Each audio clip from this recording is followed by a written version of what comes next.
ఎన్ని చూసిన తర్వాత ఈ ఫస్ట్ 50,000కే దిక్కులేదు అనుకుంటే ఇంకో 50,000తో మళ్ళీ ఇబ్బందులు పెట్టే పరిస్థితి వీళ్ళ దగ్గర నుంచి చూసిన తర్వాతనే సరే అన్ని ఆలోచన చేసిన తర్వాత అసలు సెకండ్ ఆప్షన్ మావిగా నేను చెప్పిన అసలు ఈ న్యూసెన్సే లేదు, అసలు ఎవరికి ఇబ్బంది పెట్టే పరిస్థితే ఉండదు.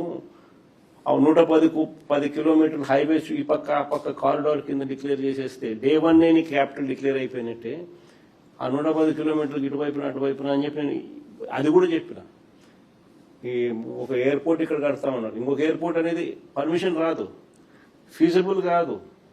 నీకు విజయవాడలో ఇక్కడ ఇంటర్నేషనల్ ఎయిర్పోర్ట్ పెడతాను, మళ్ళా నీకు ఇక్కడ ఇంకొక ఎయిర్పోర్ట్ అని అంటే అసలు ఏ రకంగా కట్టగలుగుతారు? ఎవడు వస్తాడు? అసలు ఎవడు ఎయిర్పోర్ట్ పెడతాడు? అసలు దానికి పర్మిషన్ ఎలా వస్తాయి? దానికి ఎలా ఇస్తారు? ఇక్కడ ఇంటర్నేషనల్ ఎయిర్పోర్ట్ ఇక్కడ సెంట్రల్ గవర్నమెంట్ ఏరో బ్రిడ్జ్ పనులు జరుగుతున్నాయి, దాదాపుగా 2,000 కోట్ల రూపాయలతో పనులు జరుగుతున్నాయి. ఆల్మోస్ట్ నెక్స్ట్ 2-3 నెలల్లో పూర్తవుతుంది ఇంటర్నేషనల్ ఎయిర్పోర్ట్. మచిలీపట్నంలో పోర్టు కనపడతా ఉంది. అన్ని కనెక్ట్ చేస్తే ఇవన్నీ ఎందుకు ఇబ్బంది పెడతానని అని చెప్పి చెప్పినా కూడా వాళ్ళకి ఎక్కదు. బట్ నువ్వు చెప్పినట్టుగా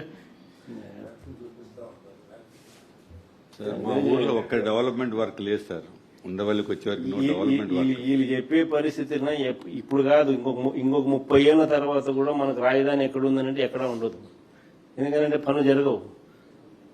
ఎందుకంటే నీకు ఉండే పరిస్థితి అంతా కూడా డబ్బులంతా కూడా పెట్టేదంతా కూడా బేసిక్ ఇన్ఫ్రాస్ట్రక్చర్కు పెట్టడానికే నీకు ఈ రోజు 2 లక్షల కోట్లు అంటున్నాను. 12 ఏళ్ల కిందట అన్నమాట ఇది.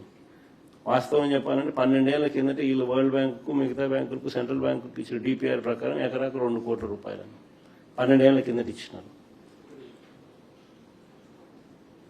ఈ రోజుకి 2014 నుంచి 2026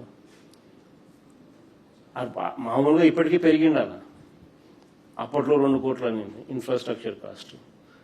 అదే కాస్ట్ అని అనుకున్నా కూడా గోయింగ్ ఫార్వర్డ్ పెరుగుతుంది కదా. సో ఎప్పుడూ జరుగుతుంది? నీకు రోడ్లు వేయడానికే నీ జీవితం అంతా, డ్రైనేజ్ వేయడానికే నీ జీవితం అంతా, ఎలక్ట్రిసిటీ వేయడానికే నీ జీవితం అంతా, దీనికి పెట్టడానికే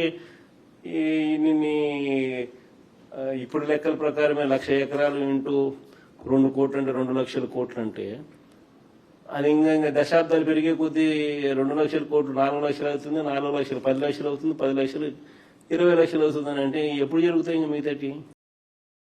మరిన్ని అప్డేట్స్ కోసం ఛానల్ ను సబ్స్క్రైబ్ చేయండి. నోటిఫికేషన్స్ కోసం బెల్ ఐకాన్ పై క్లిక్ చేయండి.